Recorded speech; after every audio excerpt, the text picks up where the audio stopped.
The second generation DS4 compact premium hatch deserves more recognition than it'll probably get. For us, this is the most distinctive and potentially the most interesting car of its kind in this part of the market. There are sharp looks, a standout cabin, and the option of clever damping technology too. PHEV engine tech's there if you want it, and all the powertrains are efficient. In short, there's lots to like, if you don't mind the premium pricing.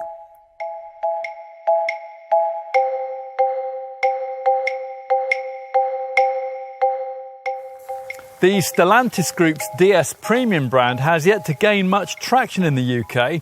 Here's where that has to change with this car, the second generation DS4. A quick DS history to start with. The brand launched in standalone form in 2015, mostly rebadging sportier Citroens until it could launch its own design, the DS7 Crossback SUV, in 2017. Since then, we've had the first generation DS4 model, which sold between 2015 and 2019, and which almost nobody bought. Then the small but rather curious looking DS3 Crossback, followed more recently by the even rarer DS9 upper mid-size saloon. Nothing, though, to really get people talking, but this second generation DS4 just might. Surprisingly, for the time being anyway, DS isn't making a slightly larger compact SUV than the DS3 Crossback, which means that this DS4, although really a compact premium hatch taking on the Audi A3 Sportback, the BMW 1 Series and the Mercedes A-Class, must also try to appeal to people who might want a compact premium SUV like, say, an Audi Q3, a BMW X1 or a Mercedes GLA. That is a lot to ask from a car with a lot to prove. Can it deliver? Well, time to take a look at the DS4 range in more detail with the usual comprehensive car and driving road test.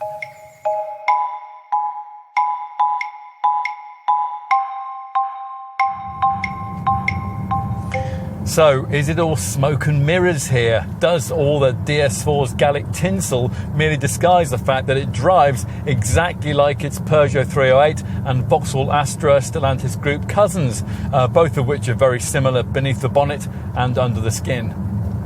The engines are certainly very familiar. They have to be mated to 8-speed automatic transmission, and they work with the usual comfort and sport mode settings to alter steering feel, throttle response and gear shift timings. You'll need to engage sport if you want the gearbox to shift down and thrust you forward with any real alacrity. Anyway, those engines, there's a 130 horsepower, 1.5 litre Blue HDI 130 diesel for those who are still addicted to the black pump.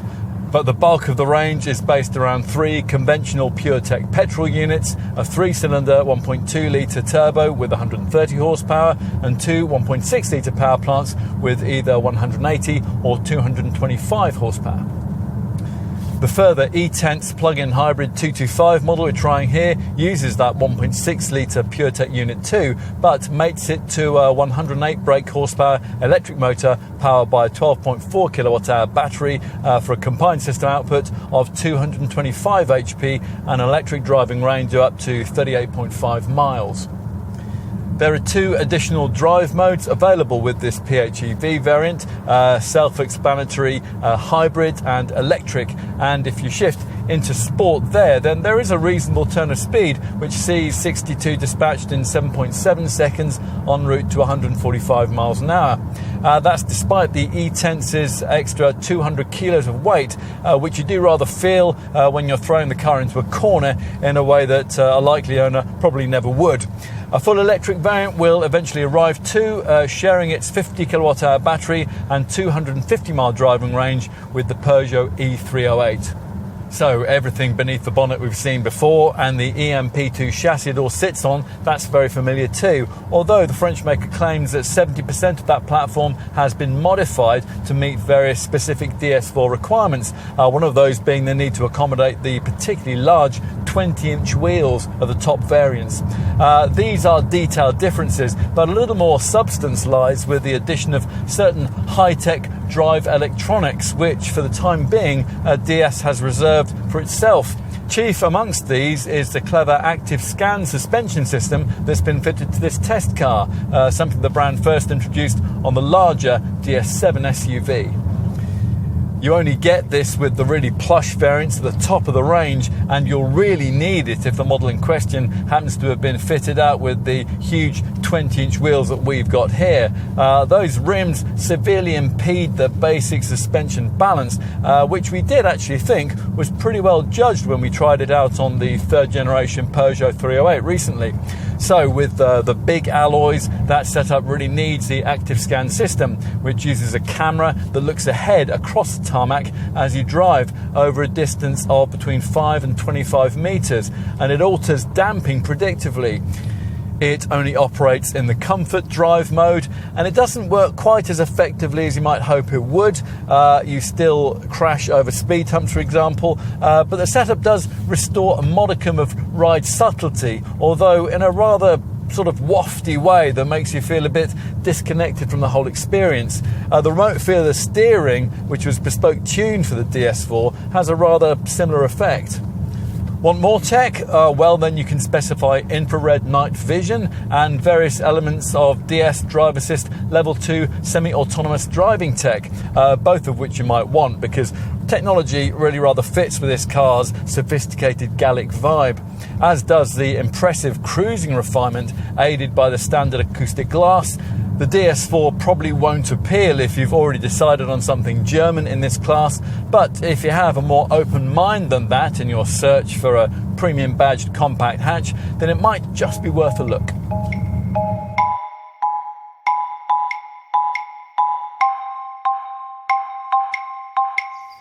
DS hopes that the look of this car will sell it to you, and for sure it is going to stand out in the supermarket car park. At first glance you might be undecided as to whether this is a premium compact hatch or a premium small SUV, and that's entirely intentional because it can be both. This is the conventional version, which is supposed to look luxuriously premium, especially in this test car's high level of spec. Or sporty if you opt for the performance line trimmed variants. They're designated by a gloss black front grille and black upper window surrounds. The alternative is the SUV-inspired cross version. That gets crossover cues like front and rear skid plates and roof bars, also gaining side skirts and black bumpers. Whatever your choice, DS hopes you'll find the styling to be Gallically avant-garde. The front dominated by bold double daytime running lights and trendy LED headlamps, which in this DS Matrix LED vision form optionally feature the segment's now familiar intelligent tech. As usual with the brand, stylised DS wings trimming panels link the headlamps to whatever grille has been fitted to the variant you've chosen. But more noticeable are the curiously angled daytime running light strips, which use 98 LEDs to mark out each front corner of the car. In profile, you notice that despite the long bonnet, the shape is somewhat compact, 4.4 metres in length, with a swept-back roofline and sharp panel creases, all of it originally inspired by the brand's DS Aero Sport Lounge concept car, and topped off by subtle chrome touches and the option of a contrast-coloured roof. The C-pillar stands out with its gloss black finish and inset DS Automobiles badge. And wheel sizes, they start with 17-inch alloys, although almost all variants get 19-inch rims with supersized 20 inches available as an option, and we've got those here. The rear sees the roof stretch down very low onto a sloping rear window with an enamel screen print. The slim 3D tail lamps feature laser embossed scaly finishing and a distinctive LED light signature. Pavement presence, well, you get that here, all to disguise, of course, that what lies beneath this skin are merely the modest EMP2 underpinnings of a Peugeot 308 or Vauxhall Astra. Will the same artful illusion be carried forward into the cabin? Well, the way that the flush-fitting door handles spring out to meet you as you take a step towards it suggests so. This is accompanied by a little light show from the headlamps and the daytime running lights. Inside the so-called digital seamless cockpit, it's all very plush. Twinkling displays seem to surround you, and there's a level of stylised design that DS hopes will ensure this model's admission to the premium segment. Clearly an Astra dash with a bit of extra chrome and leather wasn't going to cut it, but you do wonder whether it was absolutely necessary for the whole thing to be so willfully diverse and different. Still, your passengers will admire cabin materials which, depending on variant, can include pearl-stitched leather, Alcantara, forged carbon and wood, and they may well gaze around in wonder at what DS calls Clou de Paris guilloche finishing, which marks out the design of the electric window switches, the DS e-toggle auto gear selector, and a so-called sabre on the dashboard, which brings together the controls for the air conditioning and another unique DS4 cabin touch, the DS Air invisible air vents. The DS4's fully digital cabin is normally made up of no fewer than 3 displays. There's a 10-inch screen replacing the conventional dials in the instrument cluster. The layout of this you can alter with various layout options which prioritise things like an energy monitor, audio info and driver assistance features. These screens sometimes combined with navigation mapping, plus you can prioritise the DS night vision system with its infrared display if that's been fitted. Avoid base trim and your car will come with the DS Iris system, which gives you an HD infotainment display, also 10 inches in the centre of the dash for media and navigation, plus all the other stuff that you now expect from a modern monitor of this sort, so smartphone mirroring, natural voice recognition and over-the-air updates. The home screen can be personalised in a range of colours, and it has the usual 8 main icons flanked by temperature controls. You can customise the layout of the icon widgets and swipe the screen left for an audio display, swipe it left again to find navigation mapping. This monitor has physical climate buttons below, and it can be further controlled by the third 5-inch screen further down the centre stack, which is known as the DS Smart Touch, with customisable shortcuts and handwriting recognition. If that's not enough screen tech for you, it's also possible to specify the segment's cleverest head-up display. It's claimed to be closer to augmented reality than any other system. With this DS Extended package, the information viewed gets projected out onto your view of the road in a range 4 metres ahead and on an image 21 inches wide. DS claims to have paid particular attention to the design of these front seats, which have a structural shell shape which creates a comfort zone made up of a single part, curved, without a brake and covered in high-density foam. They're certainly very comfortable. They feature lumbar support across the range and, as might be expected, at the top of the range they get powered operation and massage features. DS's signature watch strap leather upholstery is a desirable option, and with the right boxes ticked you can have real luxury segment features like an air purification setup and a 690 watt 14 speaker focal electrosound system. Stowage space is well provided for. There's a classily covered bin at the base of the centre stack with lots of storage, 2 cup holders, a 12-volt socket, USB-C port and a wireless phone charger.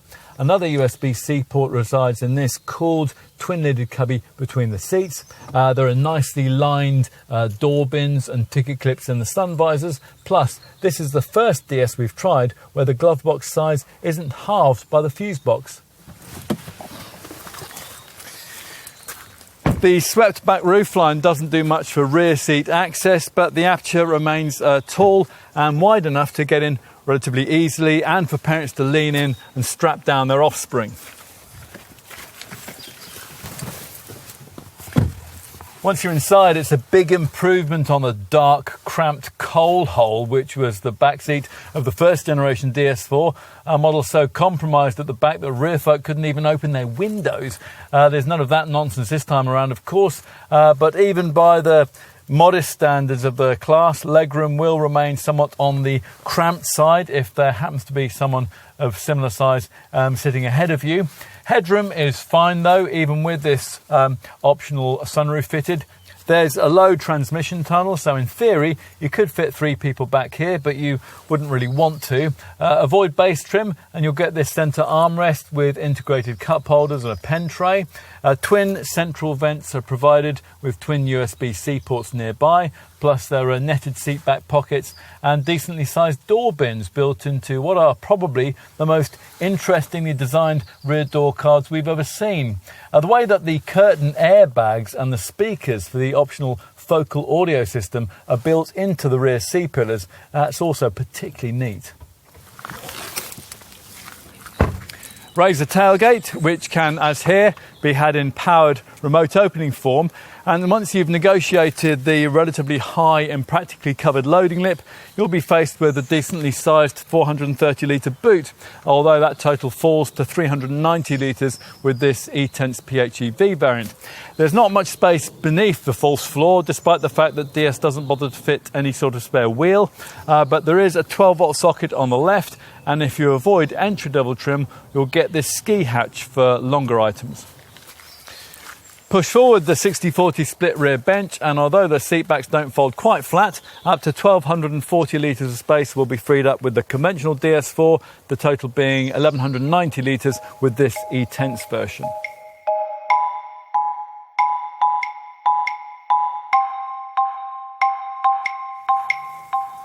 This is where you have to decide whether your DS4 should look like a premium compact hatch or an SUV.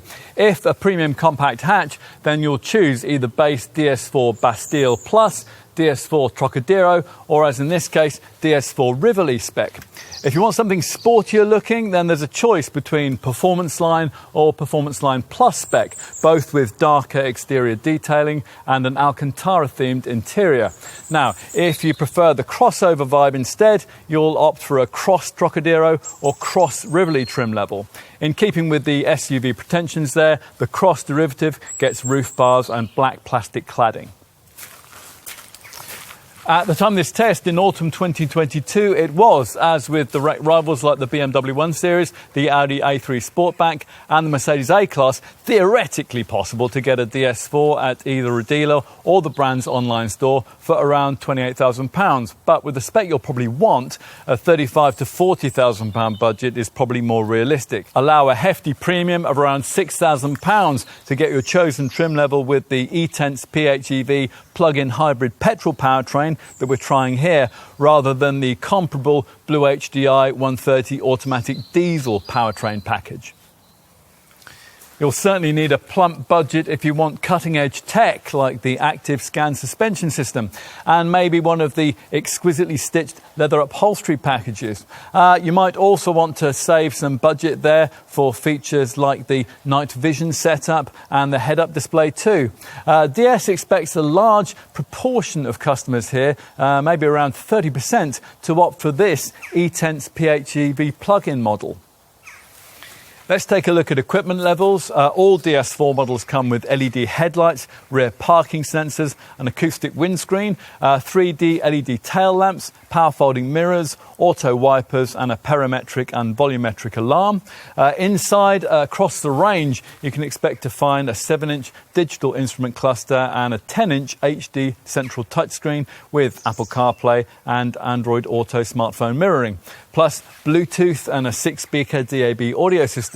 Across the range too, you can access your car remotely via the MyDS app. Now for the differentiation points between trim levels. Base Bastille Plus spec comes only with the standard body shape and has 17-inch Athens alloy wheels.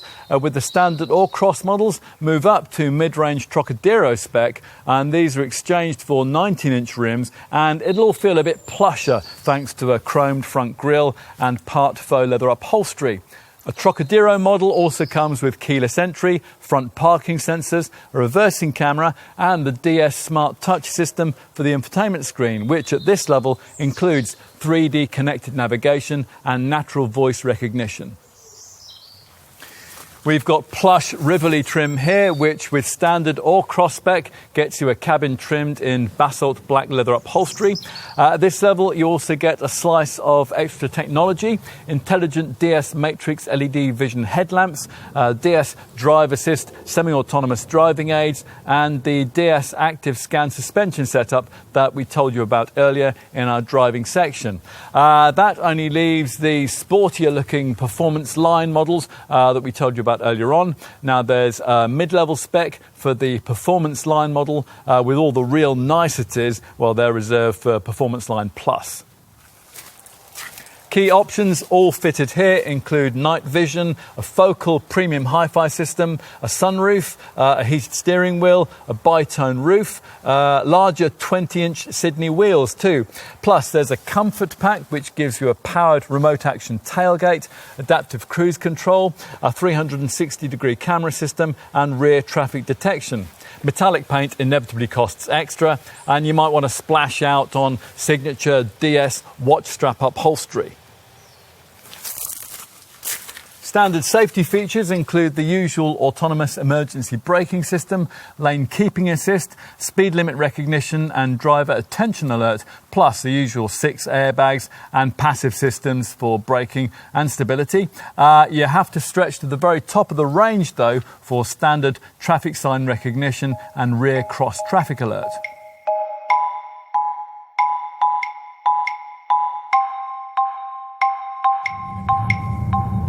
All the engines are pretty efficient. The volume 1.2 litre 3-cylinder 130 horsepower PureTech petrol unit should give you up to 48.6 miles per gallon on the combined cycle and up to 132 grams per kilometre of CO2. The 1.6 litre PureTech petrol unit should manage up to 43.9 mpg and up to 145 grams per kilometre of CO2 in 180 form, or up to 43.7 mpg and up to 146 grams per kilometre in 225 guise.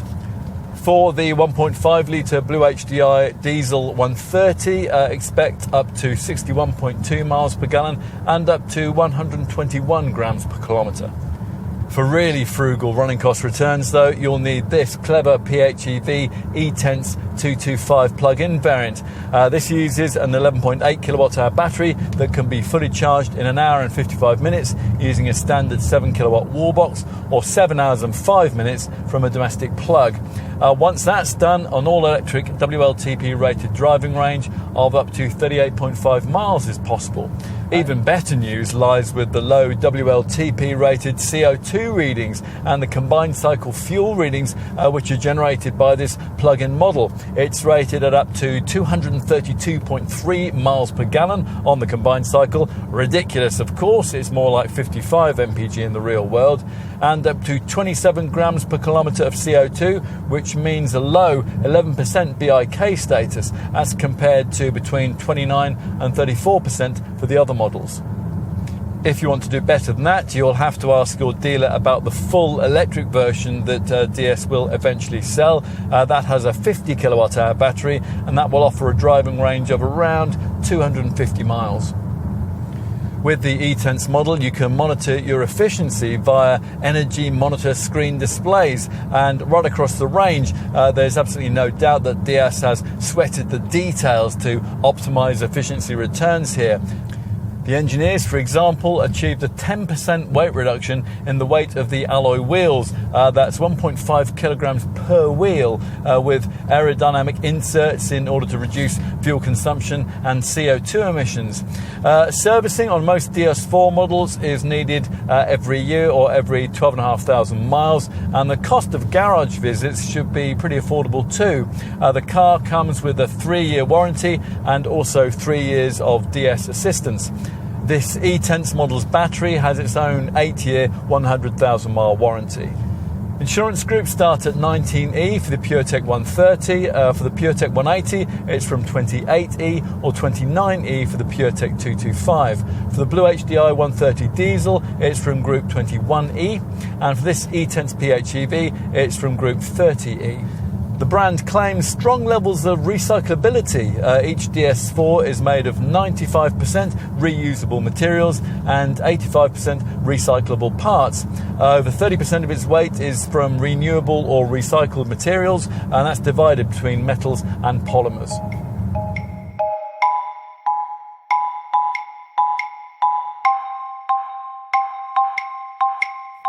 If the DS brand can't make this second generation DS4 work, it's hard to see much of a future for the marque.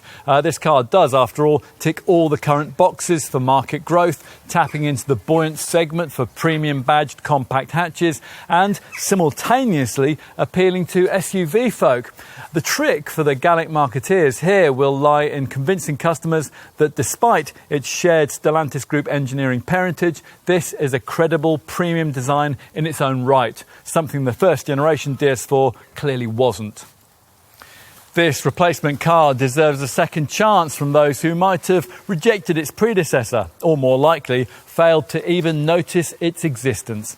It has a kind of pavement presence that a rival BMW 1 Series, Audi A3 Sportback or Mercedes A-Class noticeably lacks unless it's very expensively embellished. And there is some cutting-edge technology here that you just can't get with those cars. Will all that be enough, though, given compatible pricing? It'll be interesting to see.